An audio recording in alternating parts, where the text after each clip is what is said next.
guys, it's Kara here. I'm back with another video. This time it's another animation student vlog, and this week in class we're learning Toon Boom Harmony, and I'm so excited. I've been wanting to learn this program for years and it's been difficult self-learning, so here's me testing it out in class. The brushes are fantastic. Like, the pressure sensitivity works so well, much better than Adobe Animate / Adobe Flash. So I was playing around with this before we started class, since this week's assignment is to animate a bouncing ball. So we're learning a lot of the principles of animation while also learning the foundation of this program, which is so cool. But at the same time, it's, oh man, learning curves, learning new programs, shortcuts. Onion skins are more complicated in this, but I'm really excited to give this a try, especially since I know Toon Boom Harmony has really nice complex rigging system for 2D animation. And the fantastic thing about the type of learning that I have right here in community college is that the professor is also broadcasting or streaming this online instead of us having to look all in a big screen. It makes it so much easier to follow along. Some teachers do record it, so which is awesome, and I get to see up close everything they're clicking, because the UI is overwhelming, having to learn layers and then the keyframes. Oh man, so much to learn. That's why for this simple bouncing ball animation, which I've done so many times in a simple animation app like Flip-A-Clip, it was so much harder, man. It kind of drove me crazy because I really just want to delve in and just be a pro already, but I gotta learn the basics like with everything. So it's not super fun. And yeah, and also Toon Boom Harmony does not have a free version like the 3D software that I have from my 3D animation class or 3D modeling class. So it's a huge price tag, or that means I have to come into school every day and like just sleep in the lab so that way I can just use the software. So that's something I'm going to be debating to see if Toon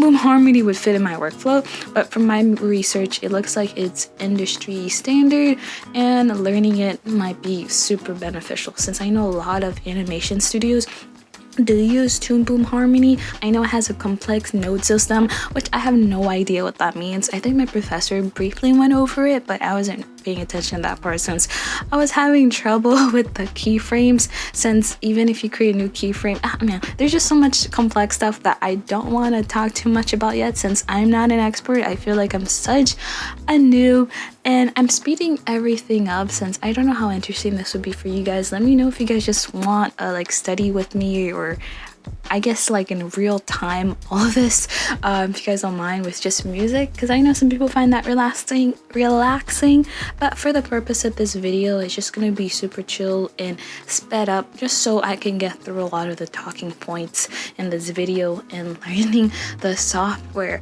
like the stretch and swash, was still difficult because it was difficult for me to copy and paste in this program. A lot of the shortcuts are very different than Adobe Animate, because I'm used to using the Adobe Suite, so I had to reteach my brain a lot of these things, man. Oh man, it was so frustrating. It was so frustrating, and I really appreciate my professor who took time to went in depth on how to animate this, even for frame by frame. I've been taking a lot of notes on my Samsung Fold 3, and it's been fantastic. I use OneNote to keep all of my notes. Also, this class isn't normally taken in this class with all the Cintiqs. This is just a one-time thing, which is sad because I think this class would benefit more from using the Cintiq, since you have a bigger screen and you could see all those little elements. But you guys will see in next week's vlogs or the upcoming vlogs on where this class is normally held and how it normally looks. And so for this vlog, I didn't have a lot of footage of other classmates since I was not sitting with next to anybody. I was on this little island, kind of isolated from everybody. I picked the spot to sit at since that was where the lighting was.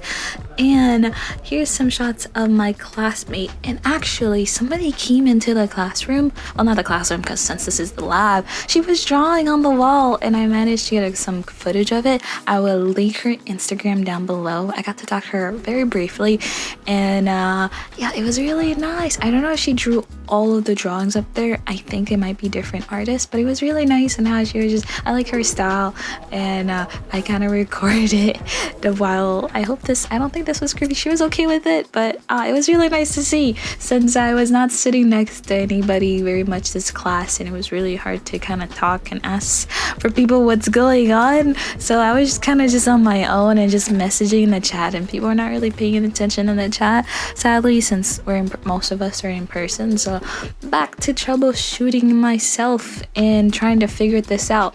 The main thing was like copying and pasting frames. It's not as simple as just copying and pasting. Like, I have to make a whole separate video on the technicalities of that. And here's how my bouncing ball looks so far. And I'm kind of embarrassed about it because I drew the ball again each time instead of copying and pasting and just stretching and squashing like I normally do. But oh man, this is in the ground. I just did a simple box because I was trying to follow my professor, but I didn't know how to adjust the opacity of what I already created. It was frustrating. And now we're heading out, and here's the heading out portion of the vlog.